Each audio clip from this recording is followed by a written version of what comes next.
Hi, I'm Cynthia Schiller. Please like and subscribe. We're going to talk about why does it take so long to get over our narcissist? Why is it still so difficult after quite a bit of time has gone by? Relationships in general do take time to heal from because it is a loss. We feel a loss of something, especially if you were planning a future. It's a loss of something you hope for.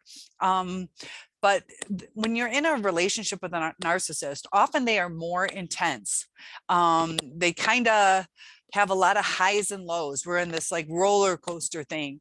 Everything is like dramatic, grandiose, larger than life. And, there's the most beautiful thing in the world in this relationship. And it's also like terrible at times. We feel like there's a connection and we feel like it's lost and we feel like we got the connection again. We're always living on edge. And so we've also been going through like a lot of mental strains that have kind of rewired our brain. So in the healing process, not only do we have to grieve, we have to rewire our brain. Because when you break up with somebody on a kind, healthy type of relationship, you discuss it, it makes sense. You can either, try to work through things, you can offer suggestions, and you can agree to disagree and go your separate ways. But with a narcissist, a lot of times you get ghosted, or the explanation doesn't make sense. So we're mentally putting in more effort, even just trying to find the answers. That if it was a healthy breakup, we would have had those answers because we care about what we lost. And, there's times that, we either want to know what we did wrong or where things changed. Some of it is for when we get into the future relationships that we might have on how we can do better because we don't want to go through the feeling of a loss again. We want to grow, be the best person that we can be, but we also want to get rid of this unsettled feeling. So, it might have seemed that there were times that our narcissist was upset. And often it's kind of like when you look back at it, their reasoning really wasn't a true thing. So we've been like concerned about them for things. They come forth or we find out that they've lied. Everything is just all jumbled in our brains. And we are recouping what reality is. We lose our sense of reality in these. Also, the amygdala, our brain waves and our just kind of going berserk. So it's like a withdrawal. They say it's pretty much the same as withdrawing from cocaine. So we are going through a withdrawal, and we got that way because of the intermittent reinforcement. So it's like a shock to our system. Like we need that hit. It's not or bump, but it's like not the actual drug, but we need that like love bump that we were accustomed to, because we get it and we go down, we get it, we go down. And our lives were often controlled by the narcissist, whether we realized it or not. Some of it was through subtleties, through the dirty looks, like you better not leave. And we're like, oh, like they don't even have to say things sometimes. Or we feel, like compassionate, like, they had a bad day at work, I'll stay home. Sometimes they throw little pity parties to keep us to where we're going to just cancel our plans to stay with them. Sometimes they'll use trickery or pouting.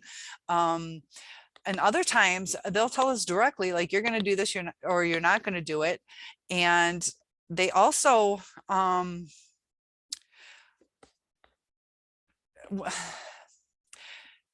the boundaries that we have set were eroded over time. So, we have this feeling of, should I have just done this? Or we were walking on eggshells. So I still have I feel like I call it shell shocked from the CPTSD. Like I feel really unsettled. I had a great day today. Today was a good day. my body doesn't feel right. And I'm still healing too. You're always full of high anxiety. And it's like our body got trained to be in that state. And we're going through that in between, at least I am, where you had the high anxiety and I'm like stuck in mid anxiety. I'm not having panic attacks. Sometimes I guess not extreme panic attacks. I don't know exactly what they are, because it's almost like we've been trained to where it's almost like a subconscious, to where I feel uncomfortable subconsciously, where I'm not being triggered by something. And it's part of the healing process. It's starting to get better. It takes a long time sometimes, depends on how invested you were. And I had just had an incident with my neighbor, and this will kind of give you a little bit of an insight on the narcissist and how we react, and why how invested we are makes a big difference. If you're going to be involved with a narcissist, this is just a neighbor that I'm cordial with, not dating, but his bird died. So he was having a bad day. So he asked for some wine. I let him have some wine, and then he saw that I was going to make dinner. And so I said, yeah, if you want, you're welcome to come over. And so I said, when do you want to eat? He said, well, as soon as possible. So I'm trying to accommodate his time frame, free food around his schedule. And so I start making it. I changed what I was going to do to make it nice for him. And so he ended up going down the street. He gets high and had some beers or whatever and got stoned. And so I had told him, dinner's ready. And he's like, well, just let it cool. I'll be there in 15 minutes. I like to eat my food hot. And especially certain types of foods. This was one that you wanted hot. And he is all wrapped up in him. I know he had a bad day, but I'm trying to do something nice. And so I, put out condiments I normally wouldn't put out because I don't use them. I set the table, I usually don't add ice to my water, just try to make it nice. And then it's like he asked for just a plate of it. And like I'll just pick up a plate. And I'm like, this is not a food bank, but I wasn't like ecstatic that he canceled, because it's like I want to made the side dishes. But the narcissist, they just don't care about the inconvenience they do to you. So when we were with our narcissist, we're doing things for them, and they have no regard for what we did. And we're sitting here like in this instance that it's like, okay, he had a bad day. He's very into animals and his bird died. So we're sitting here trying to use that cognitive dissonance, like, yeah, I get it. But, it's not a two-way street, to where they don't see like the inconvenience that they did to us, or it's like we're taken for granted. And I'm not all that hurt about it, little inconvenienced, but that's the thing in these relationships, is we've been inconvenienced. And the more we get inconvenienced, the more it starts to wear at us. So this instance, I wasn't really invested, but when I was with my, love interest narcs, you put everything into it. So we're going above and beyond. And when we start doing that, we're investing, and you care about things that you invest in. And there was an exchange of power that happened pretty much overnight, where the narcissist were way up here, and then they knock us down. And once that happens, that's when the devaluation stage occurs. We're trying to do everything right. It should be on an even balance.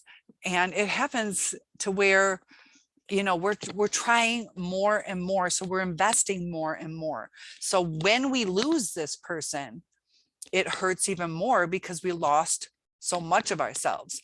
And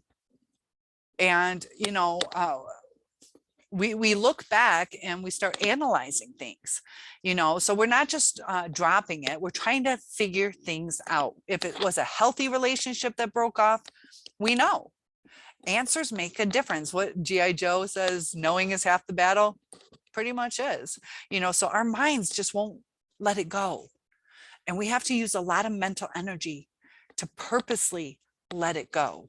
So if those thoughts start creeping into your mind, or the sadness starts to creep into your mind, it takes mental energy to get rid of those feelings. It takes physical, mental energy to go out and start doing things. Or when you talk to your friends, to kind of maybe say a couple things that are in your heart that you have to expel. You got to get rid of some of it. But we also have to have a good balance. We're not drawn back into it, where we're constantly talking about it. There are times you do need to talk about it, but they had said on Psychology Facts that the more you talk about someone, the more you fall in love with them. So like if I had just met, let's say, some new guy, if I start talking about him, then I'm going to start kind of self-fulfilling prophecy where, I'm going to fall in love with this person because they're always on my mind. And then I'm talking about them and remembering good things, or just reinforcing what I think is cute, or it just builds them up. So we're just thinking about this person, and they're becoming more and more important when we're trying to get them out of our heads. And, through that gaslighting and all the lies, we're trying to still figure out what reality is. And we have a guilt. We feel like, did we mess up? We're doing that cognitive dissonance. Our minds won't settle down. We're doing the pros and cons, like, which do we pick? And if you guys are like me, pros and cons is the worst thing for me to do, because I'll be like, yeah, we had this, but then you had this, and which outweighs this, but what if this happens? It starts driving us crazy. And, we look back and we're like, man, we defended this person. So we fought for them. We stood up for them. And that's another thing that kind of hurts us, is we're like, we were the best thing they had for the most part. We had their back. It hurts when they pull away from us. And it's sad that they'll go start a new relationship with a new supply when, they don't see they see how they always say that, you can do 100 things right, you do one thing wrong, that's what people remember. And we were hoping that they would see the good, because a lot of times they're the ones that created the chaos. And, they didn't give us succinct answers to things. So even when we look back to figure things out, we're like, but did this mean that? And why did they say it that way? Is that really the truth? Or why did they say it both different ways? It starts driving us crazy. And, when we are putting so much energy into figuring out what went wrong, plus we have a broken heart. So we got mental and emotional going on. And it is part, for me, it's physical as well. Sometimes you guys might have upset stomachs, or digestive issues, or migraines, or inability to sleep, or, hunger pangs, or just not wanting to eat. You're lethargic. So it's harder than just mourning the loss of a relationship. We've mourned the loss of the future. We've we're mourning the loss of the past. Our time with our narcissist is gone, and it's lost. Like, it never happened, in a sense. It wasn't reality. So we lost a huge chunk of our lives. And, since there wasn't any closure, it makes it harder. We're just trying to make sense of their behaviors and their words. And it leads us to not even know what we're really all about. We're trying to keep us trying to understand why do we feel this way. There's times that we can see the abuse we went through, And then we also see, like, is this person who they really were? They feel like a stranger. We're trying to, I guess, like, not want to accept that so much of it was a lie. And we don't even know what we're mourning. Are we mourning this wonderful person? Are we mourning the biggest jerk in the world? Are we mourning somebody in between? And then the guilt that we have, so we were betrayed by them, and on so many different levels. It's not just the betrayal of the relationship. Some of you got cheated on. Some of you had things, rubbed into your face, and the narcissist would try to make you feel worthless, or that everything was your fault, all the projection that they do. We're still trying to work through all of that. And it's really hard sometimes to just let everything go, because some of this was repressed, some of it's surfacing. A lot of times you might feel violated. And like I said, we lost ourselves. It wasn't just a relationship. And I want you guys to think back of when you started this relationship, who you were. Do you remember how happy you were, how content you were? You felt like you were at least a person. And then the narcissist, they do see people as objects. I've been like with my neighbors, they're narcissistic, and also they have friends that come over. There's a lot of mental illness in this world. But just the dismissiveness of, when they're talking to each other, everybody talking over each other. The ones that do have good advice, the narcissist is like defending themselves, not taking accountability. They won't stop and even process what the advice is. They'll just defend it against it. And that's a different kind of person. They're unable to process it. And I had talked to his mom. He's in his 30s, and I talked to his mom, and she's like, no, he knows what he's doing. He knows what he's doing. When he was a little boy, he wanted to go into I don't know, kind of like the special education, because he's like, yeah, it's easier. You don't have to do as much work. Like, they're kind of con artists. They want to often do what's the least amount of effort. That's why sometimes they'll go on to a new supply, because it's the least amount of effort.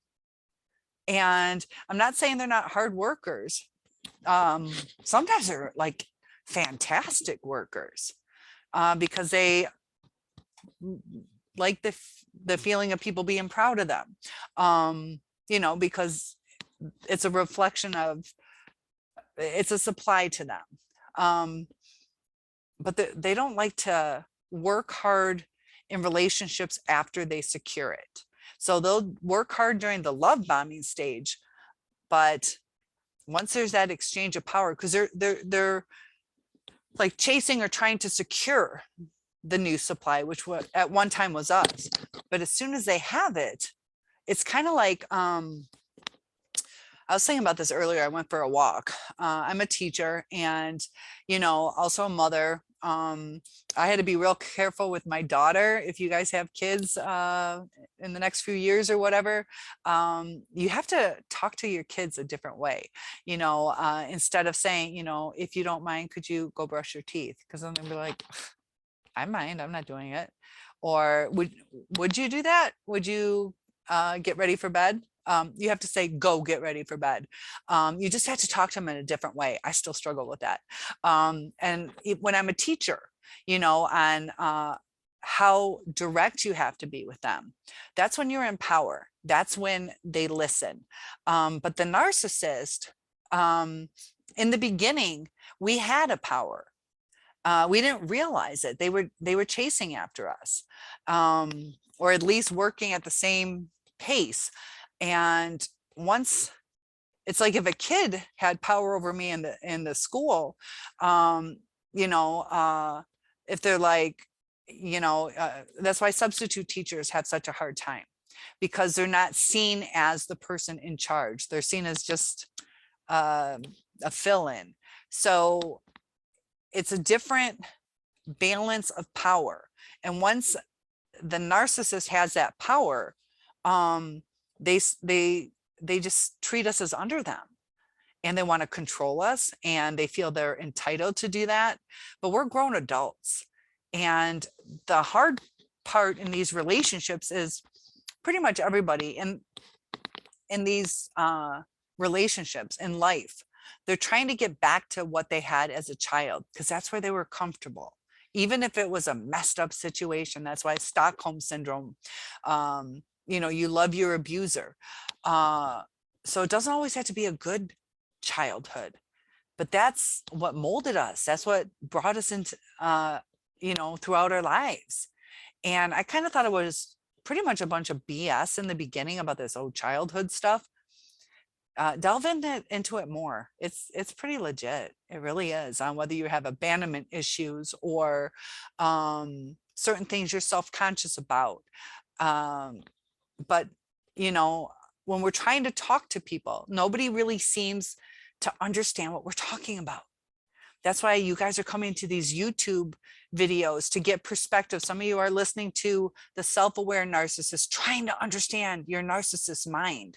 And then you're listening to victims like, okay, I needed my feelings validated, or I get it. You see what I'm talking about, because if we say, about the gaslighting, or there's all these different terms and all these signs and symptoms and red flags. And once we start to understand what they were, that's where the healing starts to come.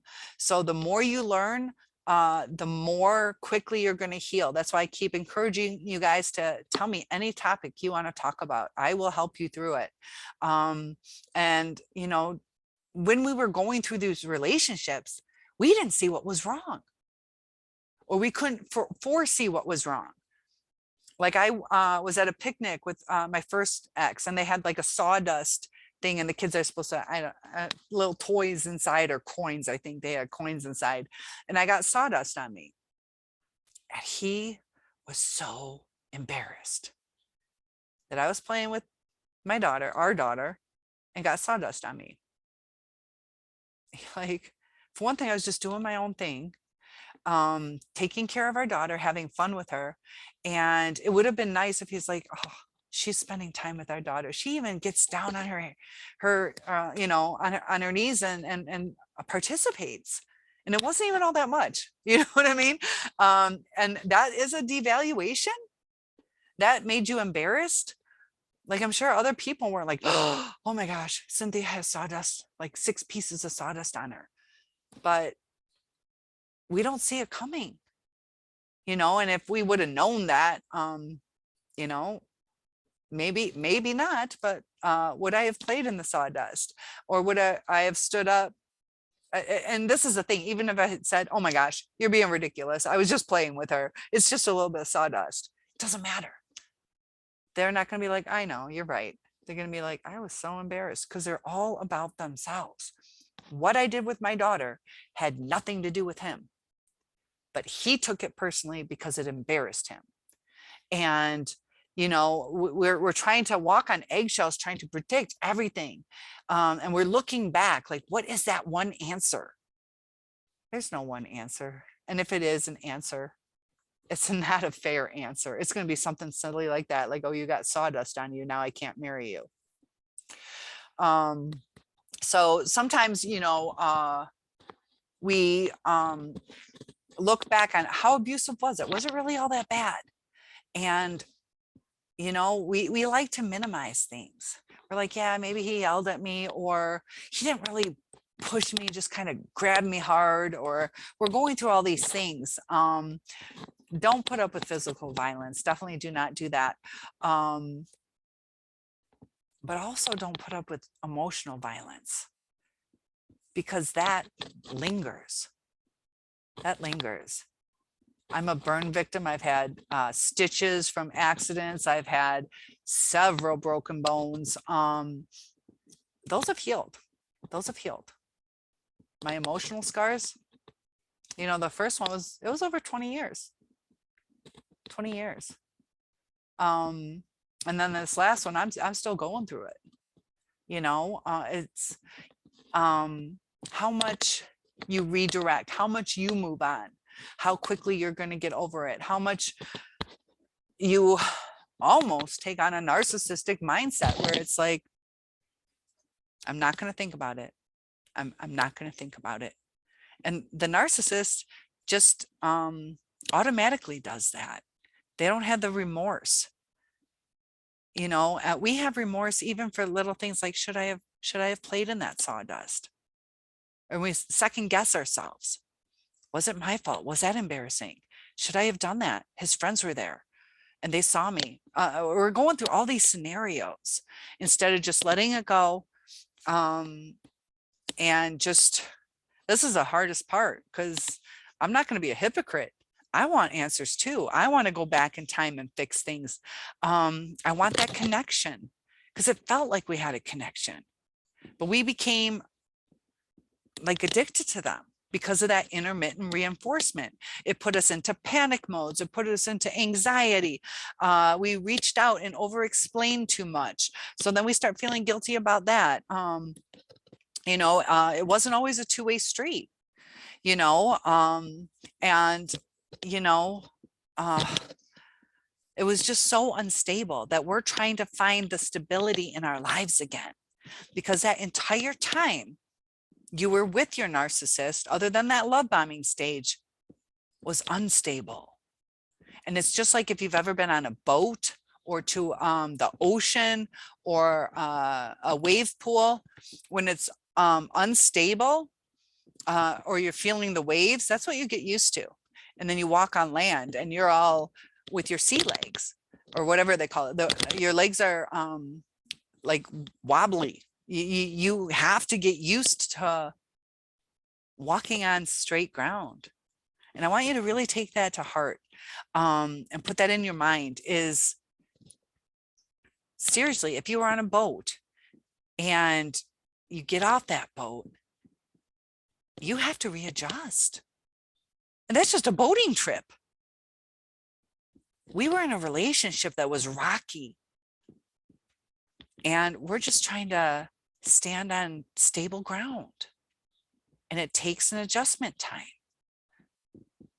And it hurts because it didn't have to be that way, you know, but the narcissists, they just are dismissive. They don't process things. They don't care. It's all about them.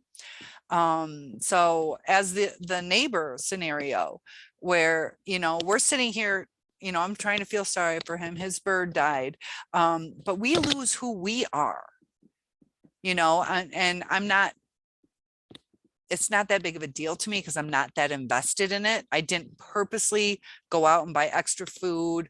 But I've had scenarios like that with just friends. And, you know, we lose out on the money, we lose out on the time, a little bit of hurt feelings, but big hurt feelings when it is your love interest. I'm not that invested in the neighbor. It's just, why not? I'll be polite, whatever. And he was polite, like, you know, he was polite to apologize. Not all narcissists apologize, but it's the words, you know, just like when people cough, a lot of people might say, bless you. Some people are religious and really mean it. Other people are like, it's a word to say, or some words to say, kind of like, I acknowledge, you know, hope you're okay. And the narcissist is, if you take that scenario, they're the repeating words. Somebody coughs, you say, bless you, or sneezes. But a religious person would, you know, if they say, God bless you, they're meaning a deeper level. So when we say something, and it doesn't have to be religious, it's just an analogy, but when we say something, we mean it at that high level, that spiritual level. Like, it is the truth. I mean what I am saying. I mean my words directly. God bless you, or whatever your words are in a different scenario. It doesn't have to be religious. But the narcissist, they'll say it. They'll say, God bless you, or just bless you. With an assumption, usually that's a higher being, unless they're within themselves to bless you. But but it just means, yo, sorry you coughed, you know, and they're just two different levels. We're two different creatures in the same form, a human form. It takes time, and we had that brain damage. We're rewiring our brains. We're getting out of the habit of those sea legs. We're trying to function. We're not getting enough sleep because, you know, or we're sleeping too much. We might not be eating right. Hopefully you guys aren't delving into, you know, too much alcohol or drugs, or, you know, being promiscuous just to have somebody touch you, you know. So we're trying to rebalance. And, you know, if you're starting to do things, whether it's drugs, alcohol, sex, for comfort, you might start having guilt, like, this is not me, or why did I sleep with that person? Did I really need to do that? And so we're starting to get, you know, we're possibly feeling bad about ourselves for poor choices. So try not to make poor choices. Stay true to yourself. Some of you had this anger built up. A lot of times you want to release that anger or release that depression. And we're lashing out at people. Now we're starting to feel sorry that we did that. Or, you know, sometimes you might pick up those narcissistic traits where you're like, screw you, you don't understand. And we're telling our friends to go screw themselves. So, you know, we're like, that's not me. I'm not this cold person. But right now I don't want to deal with it. And we're getting back to who we really are. And I have a feeling you guys are like really kind people. And if you are a narcissist on this channel watching this, I welcome you at this channel, and your comments. Hopefully you're doing it to kind of understand us, because during that rumination stage, we are trying so hard to understand you because we really did love you. And, you know, our souls, like, I'm going to cry. Feels like our souls are gone. And like the lies that you go through, the false promises on things, the damage that it does to us. So when you guys reach out to me, I feel your pain. And just got to be strong. You're going to have good days and bad days. And, you know, I'm a little emotional today because, you know, just you feel unsettled.